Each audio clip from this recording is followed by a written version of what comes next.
The 1970s had some really weird sci-fi movies that scared movie bosses.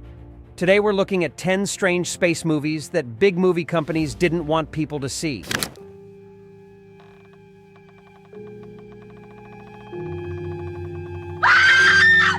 The Man Who Fell to Earth, 1976. David Bowie played an alien who comes to Earth looking for water to save his dying planet. The movie cost about $1.5 million to make, but earned much more at the box office. The problem was that Bowie's character did some very adult things that worried the movie bosses. The film showed drinking, drugs, and grown-up scenes that made studio heads very nervous. They cut out many parts before letting people watch it in theaters. Some countries banned it completely because it was too strange and scary for them. The movie also had weird scenes that confused regular moviegoers. Director Nicholas Roeg made the film look like a puzzle with scenes jumping around in time. This made it even harder for studios to understand and sell to audiences. Even though it caused problems, the movie became famous later. People loved Bowie's weird performance and the strange story. The movie looked amazing with its special effects and colorful scenes. Today, many people think it's one of the best sci-fi movies ever made, even though it was too weird for its time. The discovery of a woman's body lying in a pool of blood. Shivers, 1975. David Cronenberg made this scary movie about tiny worms that make people act crazy and violent. The movie cost only $179,000 to make in Canada. Even though it was cheap, it made millions of dollars around the world. But many people were very angry about it. The Canadian government gave money to help make the movie, but when they saw it, they were shocked. The film showed people doing terrible things to each other because of the worms. Politicians said it was too scary and gross for audiences. Many theaters refused to show the movie because parents complained it would give kids nightmares. Some cities tried to ban it completely. Critics wrote mean reviews saying it was just made to scare people. But Cronenberg became famous because of this film. He learned how to make scary movies about the human body in weird ways. The movie started his career making body horror films. Today, film students study it to learn about making scary movies on tiny budgets. Zardas, 1974. Sean Connery wore a strange red outfit and had long hair in this weird sci-fi movie. After playing James Bond, this shocked everyone who expected him in a fancy suit. The movie cost $1.5 million, but barely made any money back because audiences were confused. Director John Boorman made a very strange story about the future where people live forever but are bored. The movie had giant floating stone heads, weird costumes, and confusing ideas about life and death. Studio executives didn't understand any of it. The movie company didn't know how to sell such a bizarre film to regular moviegoers. The trailers made no sense, and people left theaters scratching their heads. Many critics laughed at how silly it looked. But the movie became a cult classic later. People appreciated its bold ideas and amazing visual effects. The costumes and sets looked incredible, even if the story was hard to follow. Today, many filmmakers say it inspired them to make their own weird sci-fi movies without caring what studios think. Phase 4, 1974. Saul Bass, who made movie posters and opening credits, decided to direct his own sci-fi film about super smart ants. The movie cost about $1 million, but didn't make much money because it was too strange for most people.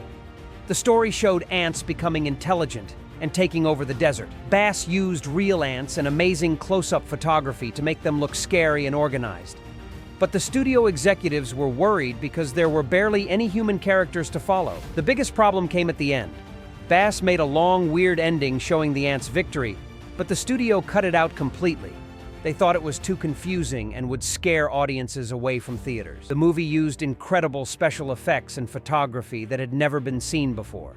Bass created a totally new way to film insects that made them look like alien invaders. Even though it failed at theaters, many horror movie directors later copied his techniques for filming small creatures attacking humans. Sometime, Mr. Cornelius. Mrs. Lyles. My colleagues, Dr. Powis, Dr. Lucas. The final program, 1973, Robert Fuest made this weird British movie based on a book by Michael Moorcock about a strange hero named Jerry Cornelius. The film cost about £200,000, but barely made any money because nobody understood what was happening on screen. The story followed Jerry as he searched for his missing brother while the world was ending. But the movie jumped around in time and showed bizarre scenes with colorful costumes, strange music, and confusing dialogue. Studio bosses had no idea how to explain it to audiences. The film mixed science fiction with comedy and horror in ways that made viewers very confused. Characters spoke in riddles, wore outrageous outfits, and did things that made no logical sense.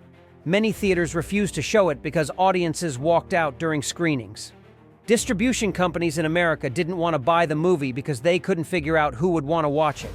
The advertising department gave up trying to write trailers that made sense. But the film influenced many punk rock musicians and underground filmmakers. Its wild visual style and rebellious attitude inspired artists who wanted to break all the rules. Today, cult movie fans celebrate it as a masterpiece of experimental cinema that was simply too ahead of its time.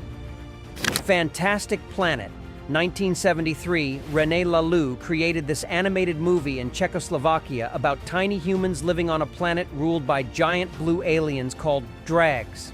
The film took 5 years to make using cutout animation and cost very little money, but it won prizes at film festivals worldwide. The story showed the small humans, called OMS, being treated like pets by the huge blue creatures. But the movie had scary scenes of violence and strange religious ceremonies that worried studio executives. The animation style looked like nothing anyone had ever seen before. American distributors were afraid to release an animated movie that wasn't made for children. The film dealt with serious topics like slavery, war, and religion through its alien story. Many theaters refused to show it because parents expected cartoons to be happy and safe. The movie's surreal artwork featured bizarre landscapes, weird creatures, and dreamlike sequences that confused regular audiences. The soundtrack used electronic music that sounded alien and uncomfortable. But animation students and science fiction fans discovered the film and spread word about its incredible artistry. The movie inspired countless animators to experiment with different styles and prove that cartoons could tell serious adult stories about important social issues.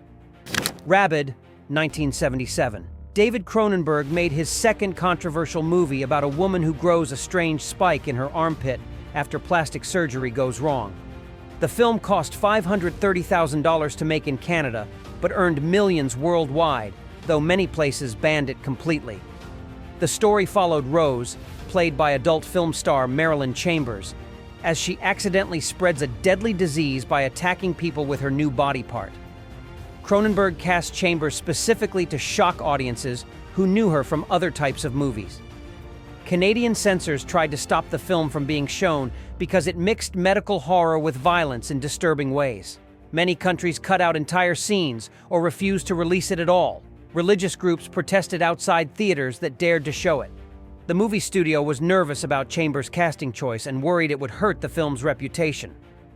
Critics dismissed it as exploitation trash designed only to gross out viewers. But Cronenberg proved he could make scary movies about the human body that also had deeper meanings about disease and society. The film's special effects and makeup were groundbreaking for such a low budget. Today, horror movie fans consider it essential viewing for understanding how body horror became a serious film genre. Death Race 2000, 1975. Roger Corman produced this crazy movie about a future where drivers race across America while running over people for points. The film cost only $300,000 to make, but earned over $5 million because audiences loved its wild action and dark humor. The story showed drivers like Frankenstein and Machine Gun Joe competing in a deadly cross-country race where hitting pedestrians earned extra points. The movie made fun of television violence and American culture in ways that made studio executives very uncomfortable. Many theaters refused to show the film because parents' groups complained it would make kids think violence was funny. Politicians said it promoted dangerous driving and disrespect for human life. Some cities tried to ban it completely from their movie theaters. The movie's low budget meant the car crashes and special effects looked cheap, but this actually made the violence seem more like a cartoon than real life. Director Paul Bartel mixed comedy with action in ways that confused audiences who expected either pure comedy or serious action films. But the movie became a huge hit with young audiences who understood its jokes about media violence. It inspired video games, other movies, and TV shows. Today, many filmmakers study it as a perfect example of making smart social commentary on a tiny budget while still entertaining audiences. The Holy Mountain, 1973. Alejandro Jodorowsky created this bizarre spiritual journey movie that mixed science fiction with religious imagery and surreal visuals. The film cost about $750,000 but barely made any money because most audiences had no idea what they were watching. The story followed a Christ-like figure who joins other characters on a quest to find immortal beings living on a holy mountain. But the movie showed naked people, strange ceremonies, and shocking images that made studio executives panic about public reactions. American distributors were terrified to release such a weird and controversial film. The movie included scenes with real animals, bizarre costumes, and religious symbols used in ways that offended many religious groups. Several countries banned it completely. Jodorowsky filled every scene with colorful, dreamlike imagery that looked like no other movie ever made. The film jumped between reality and fantasy without warning, confusing viewers who expected normal storytelling. But underground movie theaters and college campuses embraced the film as a masterpiece of experimental cinema. Rock musicians and artists were inspired by its bold visual style and spiritual themes. The movie influenced countless filmmakers to experiment with surreal imagery and proved that movies could be like moving paintings that challenged audiences instead of just entertaining them. A Boy and His Dog, 1975. Don Johnson starred in this post-apocalyptic movie about a teenage boy and his telepathic dog surviving in a nuclear wasteland. Based on Harlan Ellison's controversial story, the film cost $400,000 but struggled to find theaters willing to show its disturbing ending. The story followed Vic and his dog Blood as they searched for food and women in the desert ruins of America. The movie showed a harsh future, where people lived underground in bizarre societies with strict rules and weird customs. The film's ending shocked audiences and critics because it suggested the boy valued his dog more than human relationships in a very dark way. Many theaters pulled the movie after complaints from women's groups who said it promoted terrible attitudes toward women. Studio executives were uncomfortable with the movie's cynical view of human nature and relationships. The film mixed science fiction adventure with social commentary that made audiences feel uneasy about the characters they were supposed to like, but science fiction fans embraced the movie's honest portrayal of survival in a brutal world. The film won a Hugo Award and influenced many post-apocalyptic movies that followed.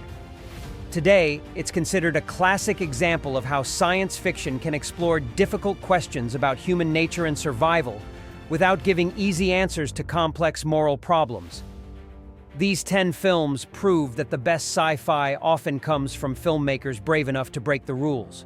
Which controversial 70s movie do you think deserves more recognition today? Let us know in the comments below and subscribe for more hidden cinema gems.